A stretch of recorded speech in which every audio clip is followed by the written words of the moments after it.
SVC Media.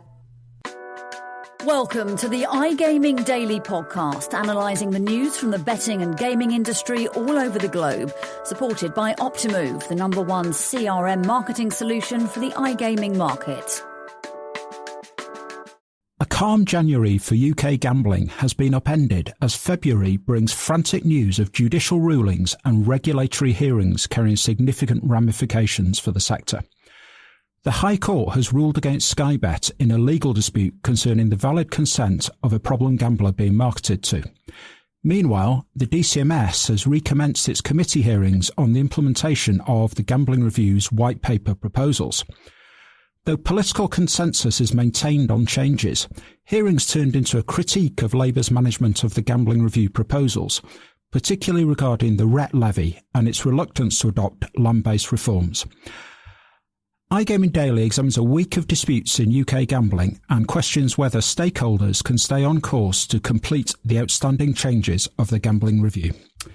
Now, joining me today on iGaming Daily, which is brought to you in partnership with Optimove, the #1 CRM marketing solution for the iGaming industry, is SPC's Content Director, Ted Menmuir. How are you doing, Ted?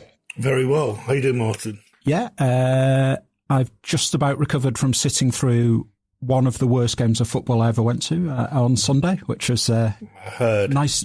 Yeah, nice to bring somebody all the way from America as the guest to sit through 90 minutes of abject misery at Old Trafford. So, well, congrats to Jess Wellman for being such a lucky charm for Man United. It's a real game changer there.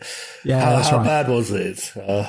I mean, they were dreadful, Manchester United, and Palace weren't much better, but they were just more effective on the break, really. So it was a classic away win, I suppose you'd put it as. But yeah, if they hadn't beaten Liverpool, and I think they also beat Manchester City earlier in the season, Man United would be in deep relegation trouble, actually. But, all right, which is not something I thought I'd ever say. Was that her first experience of the great Premier League? Yes, it was. It was the first. Sorry, I find it very good. I imagine she will fly back to Kentucky next week. So yeah, it's not as good as the NFL. I don't know what the fuss is about with the Premier League. So. But unfortunate. Normally, it's a bit more action packed. Right. Anyway, let's get down to business. We are discussing our old friend, the gambling white paper here in the UK. I'd say that, yeah. But we were discussing, I mean, last week was frantic, as you mentioned. And again, it was a hard week of news after news coming in from the UK. So a lot of things are up in the air, guys. Sure. So let's, rather than starting with the white paper, which we have discussed numerous times, let's have a look at the court case involving Sky Betting and Gaming. And, well, the ruling went against them. So, well, tell you what, Ted, give us a bit of background to this case. It's quite an interesting case, but it's a little bit nuanced, isn't it? The legal team of the claimant, who's a problem gambler, sort of trumpeted this as a massive win, a game-changing ruling, and so on. But it's not quite that straightforward, though, is it? Yeah, I mean, I think you've definitely got to read the notes of Judge Collins Rice, who, look, in considering this case, had to apply all the evidence that was put forward to him and also review kind of the circumstances and specifics of the problem gambler and his engagement with Sky Bet and the application of viable consent in itself as into how that data was gathered and also whether that data would kind of influence him to engage with Sky Bet's products, right? Also his state of mind, the specific circumstances. And it's important to note that Sky Bet still disputes the ruling. It is considering whether to kind of take another appeal on, and that the case itself is now going into its remedial hearing where you actually find out what the actual compensation is on towards the customer. So again, yes, there's been a ruling, but the kind of definitives have not come out yet. And again, it's another one of these circumstances where we see gaming involved in a decision, but people are calling for greater ramifications, and it kind of interplays with what's been going on with the gambling review in terms of advertising, the parameters on data, and interpreting advertising laws and how it can be applied to like the wider consumer engagement. Again, it's kind of the perfect news story for a frantic end of a frantic week of reporting on UK gambling. Yeah. I mean, the background to this is the claim was that Sky had collected a lot of data about this customer and they were using it to have personalised offers and so on for him.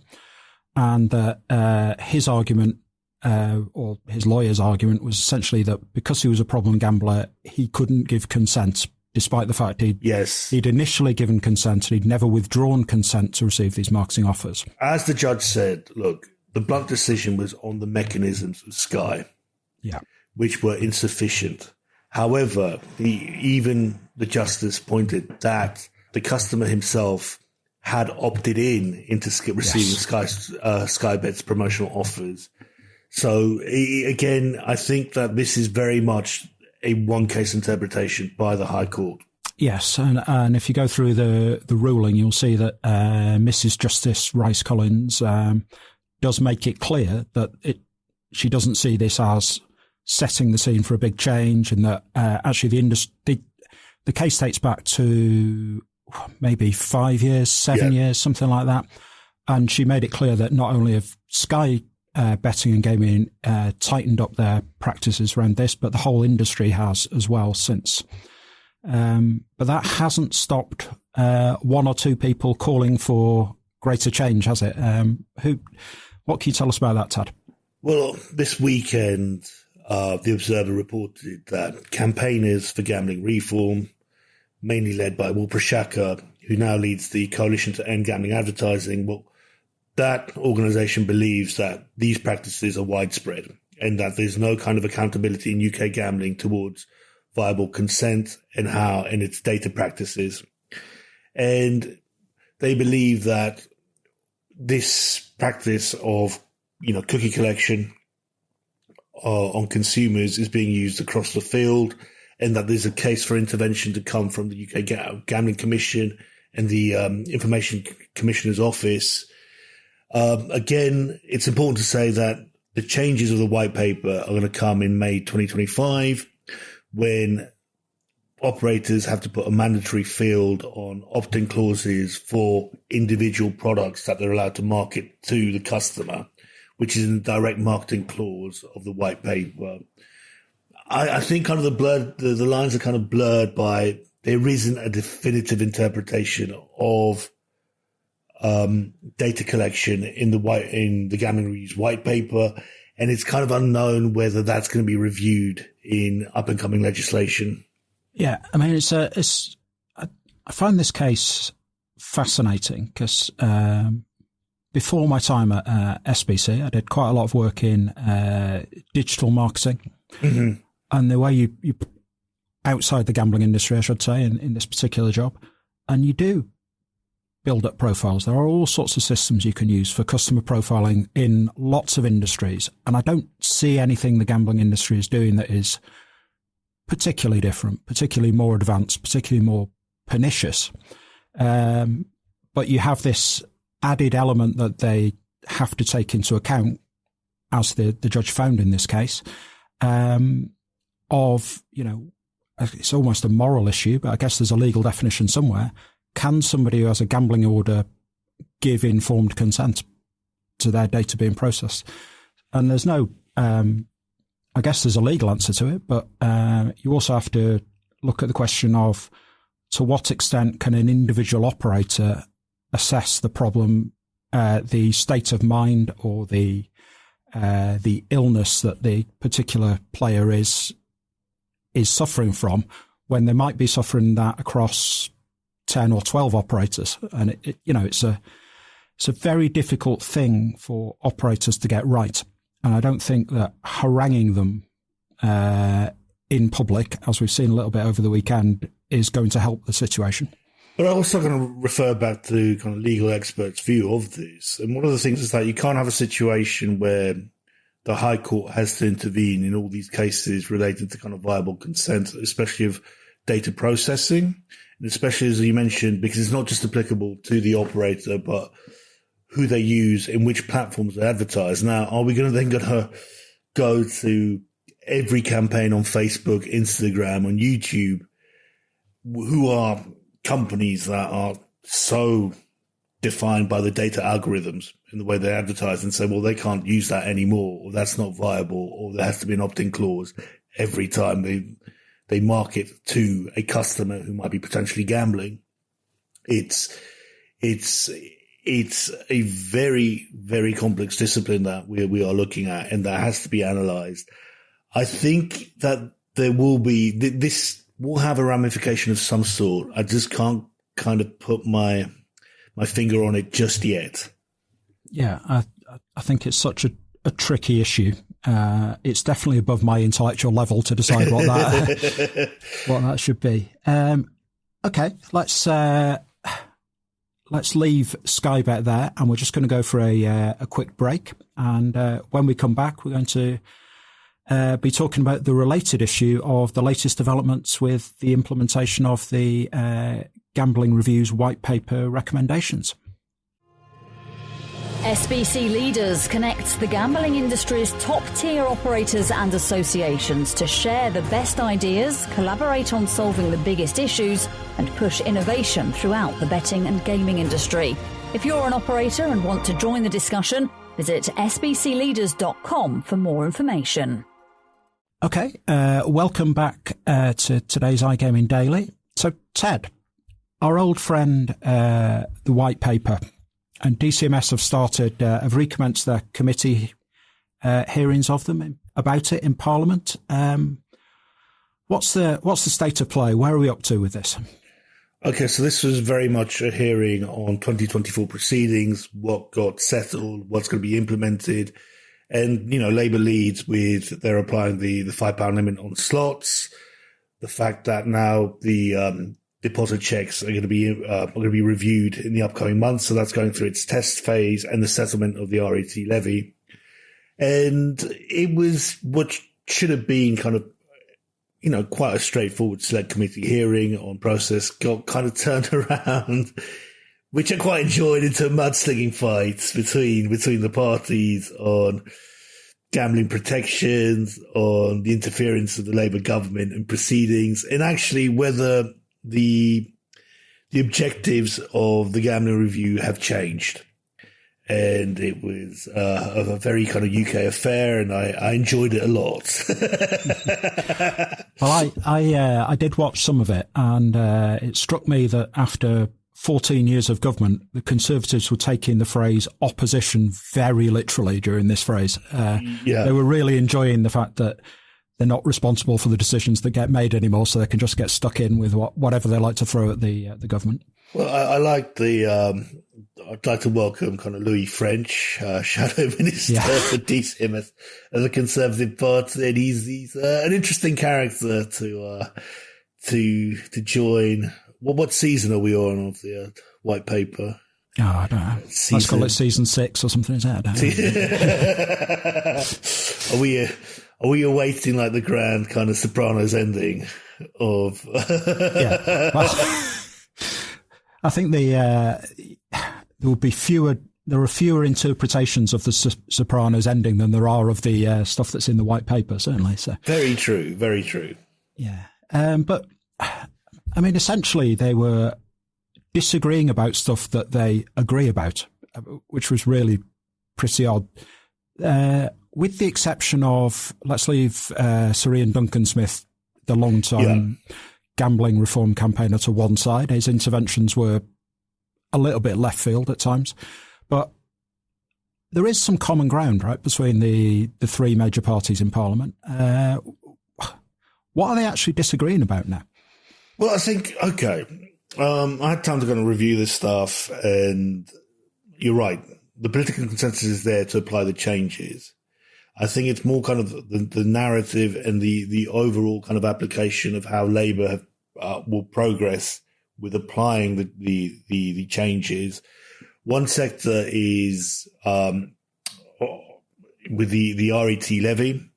So the Shadow Minister Louis French views that it was done too aggressively and it wasn't done in consideration of smaller businesses and smaller businesses connected with the gambling industry too. So it said that all of a sudden, like, they're going to have to make an RET contribution of after £500 when it should have been applied at a threshold of $500,000 would have been better. And what we're also seeing here is the kind of wider political players at the Conservative Party in opposition, which I think you're right to kind of highlight, which is one of the things that they were saying was talking about the impact on kind of rural constituencies and that Labour just has no kind of accountability for what they care for and the impact on the UK's kind of rural structures that, you can put an argument forward for, but there's a lot of kind of culture clash plays coming into the gambling review that I think we saw in this sitting. Yeah. And what's Labour's defence? Well, I think Stephanie Peacock always carries the trump card that at least we're implementing it. Yeah. And it's not taking 4 years. And, that's always going to be their response, I reckon. And it's a strong one considering just how fractious or just how ever changing DCMS was under the Conservative Party and how long it just took us to get here. Yeah, that's right. I'm sure the Conservatives would say, well, what about Brexit and the pandemic, which kind of took the thing. But you are right. I mean, the way the Conservatives over the total period they were in government treated that department was ridiculous. The number of changes of minister and so on, that can't have helped this process. So a bit of stability would be nice. But going back to the political census, I mean, look, there are kind of grown-ups in the room. And look, you even highlighted Ian Duncan Smith. Like, yes, he's the kind of headline reformist, but he was saying, like, look, let's just get on with it. And I think that they're now looking, the reformists, whether you call them anti-gambling campaigns or not, I think what they're now looking for is they want guarantees that there's going to be a kind of quick reviews on the changes, especially to online slots and especially to the RET levy to kind of remove inefficiencies. And I think they do have a basis to say that. There is kind of a strong profile to say, look, if we implement a law, you have to have like ample time to review it. Fine. I think Labour can live with that. Returning back to, a week of kind of activity for UK gaming, I think this kind of goes back to what is really visible at the moment is that I don't think any party has kind of settled down on what the advertising restrictions are going to be or advertising, a full-scale advertising legislation for UK gambling just yet. Yeah, well, that is the big battleground that we'll continue calling them reformists, always come back to, right? Because it's the most visible thing. It's it's where they want to be seen to win, I guess. And I guess we're going to be hearing the phrase "threat from the black market" quite a bit during that discussion as well. So, which I do kind of welcome, especially because the more regulation you got to start kind of thinking about how that kind of encroaches with the black market. But where I do think kind of the UK is different to witnessing kind of other developments in other countries is that I don't think we're going to push towards a blanket ban on gambling. However, I don't think that any party will be satisfied with the legislation and advertising. And I think that there is kind of twists and turns here. So even if you look at the coalition of gambling advertising, I think they view kind of now data consent as a parameter that they want to kind of tackle, or they want to pressure kind of regulatory reform or regulatory intervention towards. And I think that could become a battleground if Labour let them do so and say, look, can we kind of reinterpret white paper recommendations or proposals in this manner? Yeah. So, as always, when we discuss this subject, I'm going to ask you to do the pointless thing of getting your crystal ball out and tell me, how is this going to pan out over the next 12 months? Are we finally going to see everything implemented, do you think? Or? Look, I carry confidence that Labour can do it. I think that they jumped one big hurdle with the RET levy and the settlement. At least it is a settlement. That's what I tell kind of our audiences. Advertising's the one that has kind of the most grey area and kind of hurdles for consensus. So I think there will be progress in 2025. But whether it pleases anyone, I doubt it. I think there'll always be kind of reformist voices in UK gambling. But I think I think that the gambling review is in a better place under Labour, because I think Labour has got a better kind of overall vision of DCMS and its priorities and of how that department has been structured and has been kind of re-engineered. Yeah, I'd agree with you that they're just more focused. Agree with them or disagree with them across a lot of issues, not just in this department. They appear to have a focus and a willingness to deliver on things rather than just talk about things. So I'm with you on this. I think we will see some steps forward this year. I may disagree with some of them when they come into being, but that's part of living in a democracy, right? That some things go against you. Political times are changing, Martin. Yeah, well, and they tell me that democracy, apparently. I know. It's not that popular these days. Yeah, that survey the other week that said young people favour a dictator was staggering. So be careful what you wish for, I think is the message there. Anyway, on that note that a dictatorship is heading into the UK imminently, we're going to leave it there for today. So, Ted, thank you very much for joining me as always. And thanks for listening. And join us again tomorrow for another edition of iGaming Daily. Thank you for listening to today's iGaming Daily podcast, supported by Optimove, the #1 CRM marketing solution for the iGaming market. If you want to find out more about some of the subjects raised today, feel free to explore any of the sites in the SBC News network or check out the latest edition of the SBC Leaders magazine. Happy reading.